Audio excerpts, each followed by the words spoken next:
There we go.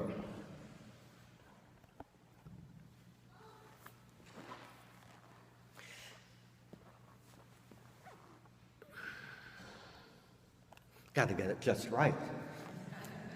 As I think you know, I record my homilies and I post them up on YouTube just in case you might want to go back or refer them to somebody else or report me for heresy to the Archbishop or something like that. At least there is a document of what I actually did have to say.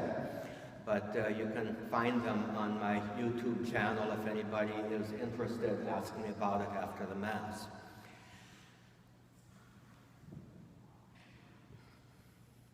Put yourself for a moment in the place of the man who was born blind.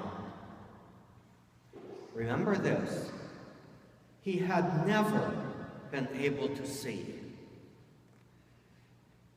The gift of sight was something that had been denied to him from the very beginning of his life.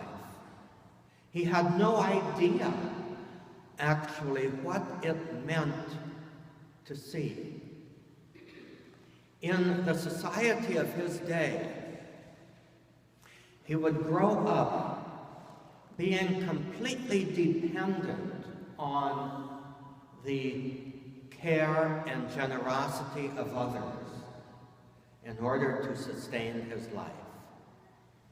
There was no career path open to him except to do what he did as an adult.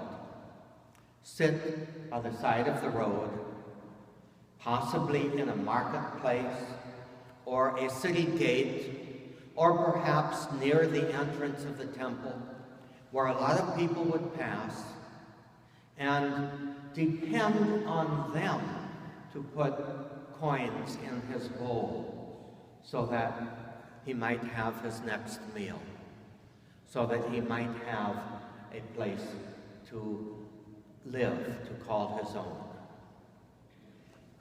That was his situation, day after day. It's very likely that he had become accustomed to that way of life.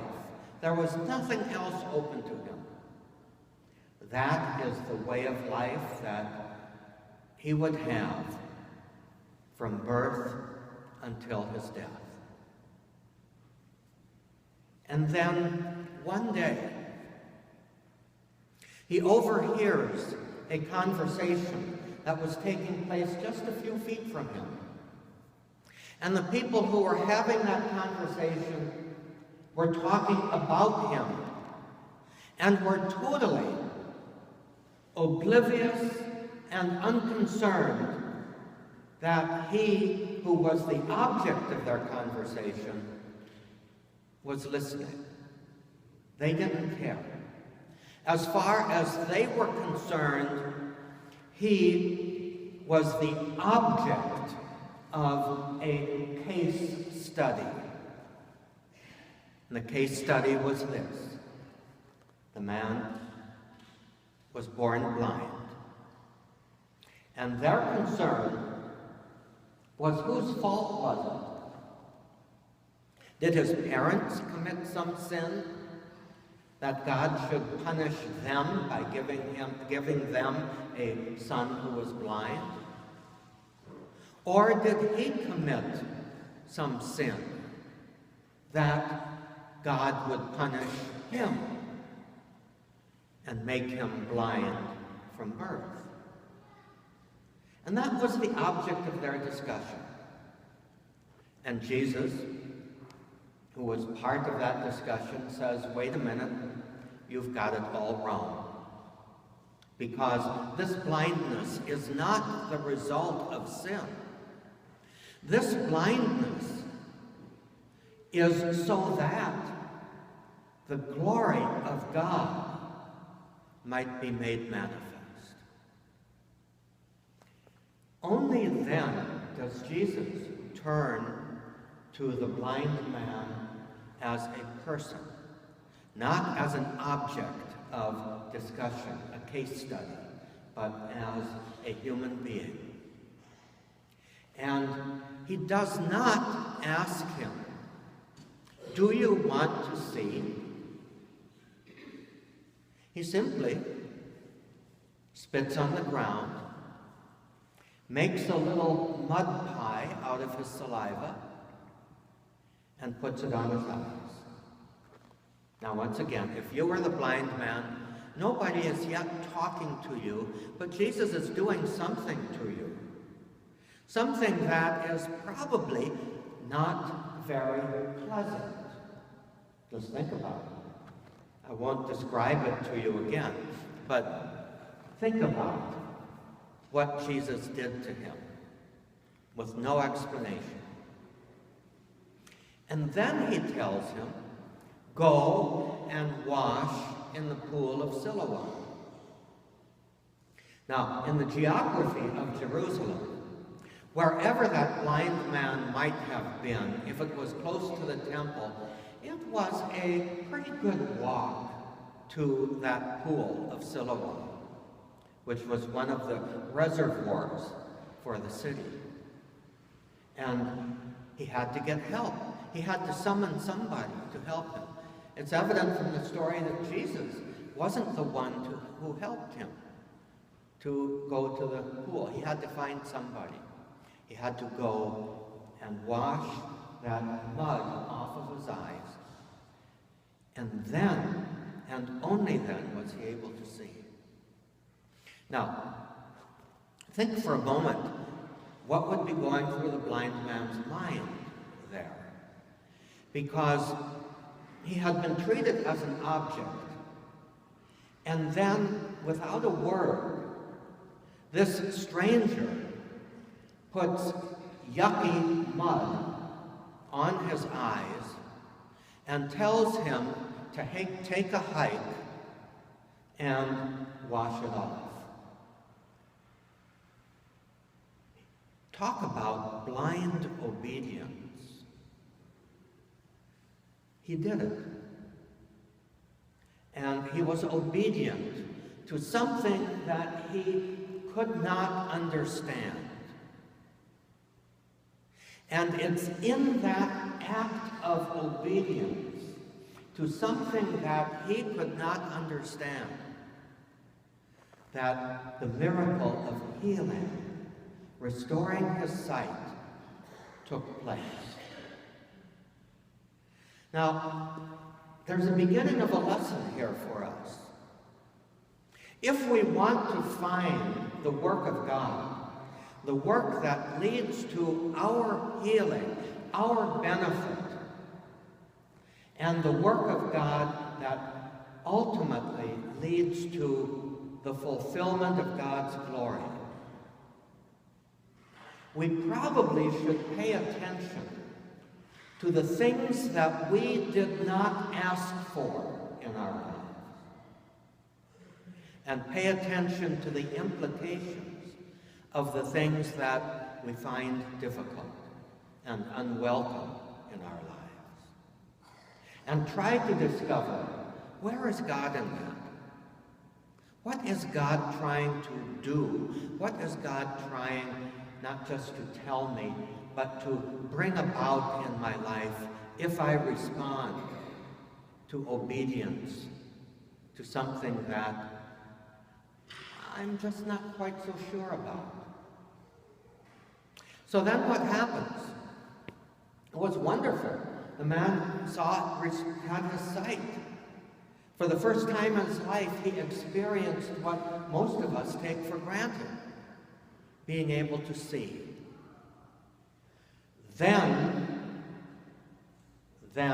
his troubles began.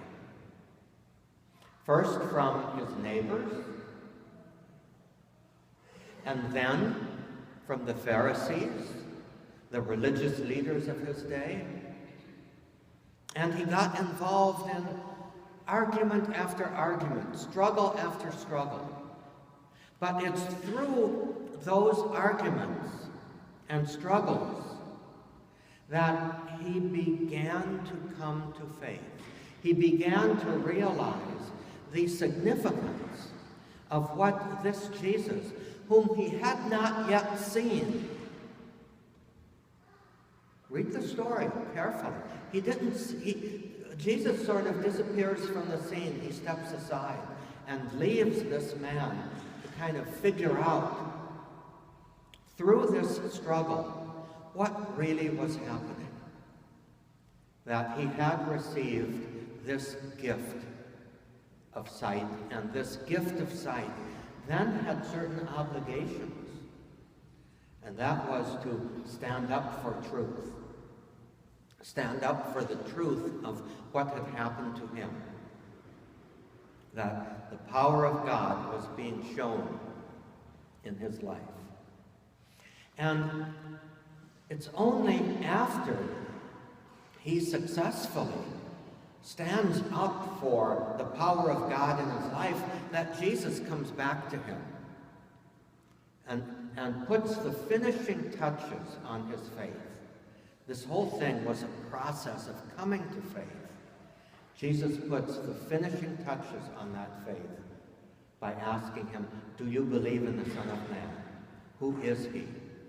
"I am he who healed you. I am he speaking to you." And he worshiped him. He acknowledged him in faith as the Son of God. Now what's interesting is that God took the initiative and gave him the light of physical sight, and then moved him to the light of faith. And at the very same time, in this struggle, the Pharisees, the religious leaders of Jesus' day, went the opposite direction. They went from what should have been light in the law of Moses into the darkness of rejection of God when God actually does manifest himself. So what's the lesson for us? What do we need to take from this? I think the primary lesson is this. You and I need to pay attention to the things of our life that are not of our choosing and may be very challenging. Maybe difficulties, maybe suffering, maybe struggle in upholding what we know is true with other voices, other values kind of attacking us. Whatever that may be, we don't go out and seek problems, because problems always seek us, don't they? The challenge for us is to see where in those problems, those difficulties of our lives, that God is there in some way. If we want to see God, look at what you're struggling with. God is there.